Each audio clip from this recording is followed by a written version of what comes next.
Bharti صحافی Karan Thapar chairman Peoples Party Bilawal Bhutto के interview के दौरान अपने जवाबात थोपने की कोशिश करते रहे। बिलावल भट्टो का जवाब सुनने की बजाय बार बार टोकते रहे। चेयरमैन पीपल्स पार्टी ने कहा, करन थापर या तो जवाब सुन ले या वो कह दें जो सुनना चाहते हैं। And let me point out to you that if Pakistan was involved, then you would know all that information, and the international community wouldn't know. I mean, that's not answer this question, right? You're still not allowing.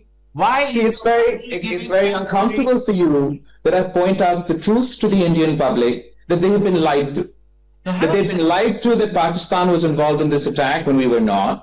To this day, the government have been unable to provide the evidence. And that's why, during this war, the Indian media and the Indian government launched a campaign of disinformation to continue to bamboozle the people of India. I don't believe that the people of India... Anyone can spend 5 minutes refusing to answer a question. I've answered the question, you're refusing to accept my answer. Distraction.